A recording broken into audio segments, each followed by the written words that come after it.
ओम नमः शिवाय। दोस्तों राधे राधे। मेरी नई वीडियो में आप सभी लोगों का फिर से स्वागत है। और आज मैं जा रहा हूँ तारापीठ। अभी मैं हूँ दुर्गापुर में और कल मैं आ गया था यहाँ पर दोपहर लगभग 1 बजे तक। और आज तारापीठ जाने का प्लान है और महाराज जी हमको लेकर के जा रहे हैं तारापीठ।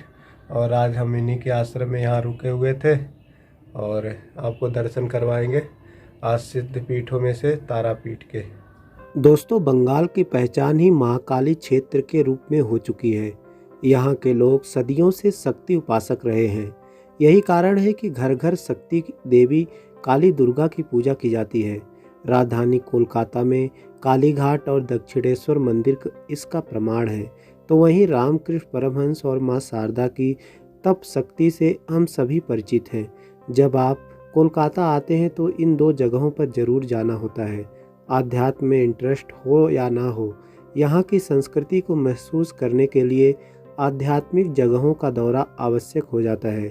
जय काली कलकत्ते वाली, तेरा वचन न जाए खाली, कई बार खेल खेल में हम इसको बोल उठते हैं। लेकिन बंगाल के लोगों की आध्यात्मिक विश्वास इससे पूरी तरह छलकता है। कोलकाता ही नहीं, बंगाल के कई जगहों पर माँ काली विराजमान है, जो कि तीर्थ करने वालों को आकर्षित करते हैं। ऐसे ही एक तीर्थ है तारापीठ, जो कि महानगर कोलकाता से लगभग 222 किलोमीटर की दूरी पर स्थित है। तारापीठ पश्चिम बंगाल के वीरभूम जिले में पड़ता है, जो कि शक्तिपीठों का स्थान है। जानकारी हो कि 51 शक्तिपीठों में से 5 शक्तिपीठ इसी जिले में हैं, जो बकुरेश्वर, नालहाटी, बंदकेश्वरी, फुलेरा देवी और तारापीठ के नाम से विख्यात है। इनमें से तारापीठ सबसे प्रमुख धार्मिक स्थल और एक सिद्ध पीठ है। अब बात करें तारापीठ की पौराणिक कथा की, तो जब माता सती ने पिता के द्वारा शिव के अपमान पर यज्ञ कुंड में कूदकर अपनी जान दी तो शिव तांडव करने लगे। वे माता के मृत शरीर को कंधे पर लिए तांडव करते हुए ब्रह्मांड के विनाश को आतुर हो गए। तभी भगवान विष्णु ने शिव का क्रोध शांत करने के लिए अपने सुदर्शन चक्र से माता के शरीर को छिन्न भिन्न कर दिया।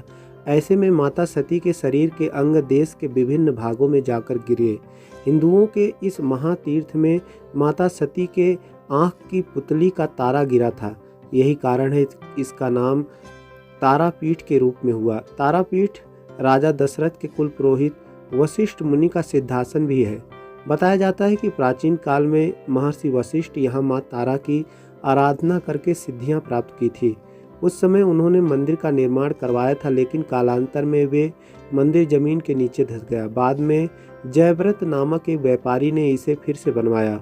दोस्तों, जिस प्रकार रामकृष्ण परमहंस को माँ काली ने दर्शन दिया था, ठीक उसी प्रकार तारापीठ के सिद्ध संत वामा खेपा को देवी ने दिव्य ज्ञान दिया था। माँ महाकाली ने इन्हें शमशान में दर्शन देकर कृतार्थ किया था। लिहाजा तारापीठ तांत्रिकों के लिए भी विशेष स्थान माना जाता है। तारापीठ से 2 किलोमीटर की दूरी पर अटाला गांव है, जहां वामा खेपा का जन्म हुआ था।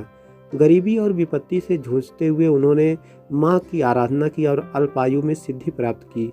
काली पूजा की रात में वामा खेपा को साधना के दौरान मां तारा ने दर्शन दिए। कहा जाता है कि मां तारा बाघ की खाल पहने हुए, एक हाथ में तलवार, एक हाथ में कंकाल की खोपड़ी, एक हाथ में कमल फूल और एक हाथ में अस्त्र लिए हुए प्रकट हुई। उन्होंने पैरों में पायल पहन रखी थी और उनके केस खुले हुए थे। वामा खेपा के अनुसार माता ने जीभ बाहर निकाल रखा था और वातावरण रोशनी और सुगंध से भर गया था। महज 18 साल की आयु में सिद्धि प्राप्त करने वाले ये संत 72 साल की आयु में तारापीठ के महाशमशान में अपने प्राण त्याग दिए। अघोरियों के लिए स्थान बेहद पवित्र माना जाता है।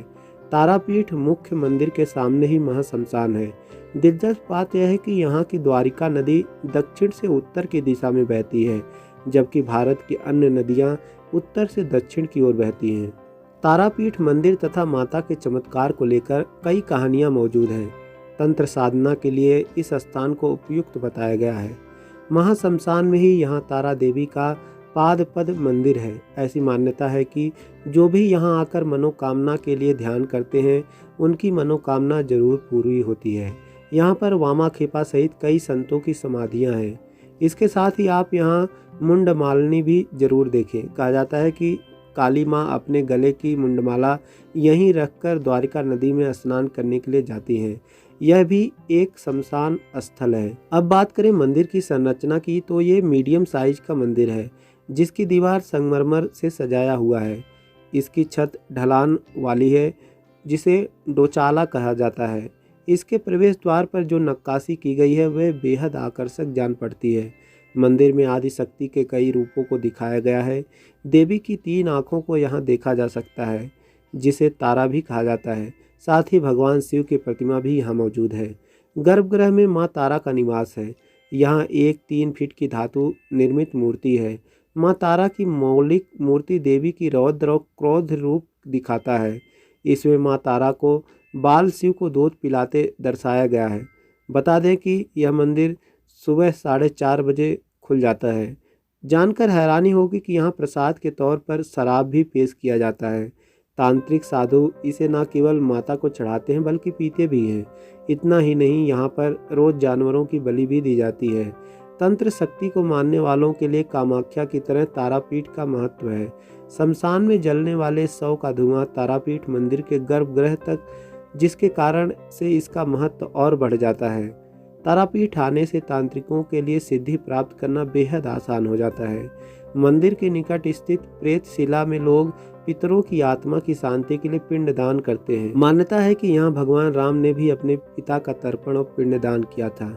यहाँ देश विदेश से पर्यटक अपनी मनोकामना पूरी करने के लिए आते हैं। अब बात करें आप तारापीठ कैसे जाएं, तो यदि आप हवाई मार्ग से तारापीठ जाना चाहते हैं तो कोलकाता हवाई अड्डा तारापीठ का सबसे नज़दीकी हवाई अड्डा है, जो शहर से लगभग 200 किलोमीटर की दूरी पर स्थित है। फ्लाइट से ट्रेवल करके एयरपोर्ट पर उतरने के बाद आप टैक्सी से 2000, 2500 या 3000 रुपये किराया देकर तारापीठ पहुंच सकते हैं। और यदि आप सड़क मार्ग से जाना चाहते हैं तो तारापीठ सड़कों के एक सुव्यवस्थित नेटवर्क द्वारा पड़ोसी शहरों से जुड़ा हुआ है।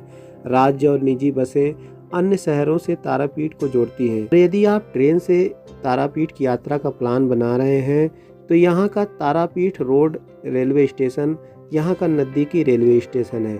यहाँ पर आकर के आप ऑटो के द्वारा आप तारापीठ जा सकते हैं। और साथ ही यहाँ पर रामपुर हाट रेलवे स्टेशन भी है, वहाँ पर भी सीधी ट्रेनें महानगरों से उपलब्ध हैं। यह हावड़ा और सियालदा से अच्छी तरह से जुड़ा हुआ है। इस वीडियो में आपने तारापीठ मंदिर की यात्रा से जुड़ी पूरी जानकारी को जाना है। आपको हमारी यह वीडियो कैसी लगी हमें कमेंट में ज़रूर बताएं और ऐसी मंदिरों से जुड़ी जानकारी के लिए हमारे चैनल को ज़रूर सब्सक्राइब करें। ठीक है दोस्तों, इस वीडियो में बस इतना ही। मिलते हैं फिर किसी नई वीडियो में। तब तक के लिए हर हर महादेव, जय श्री राधे।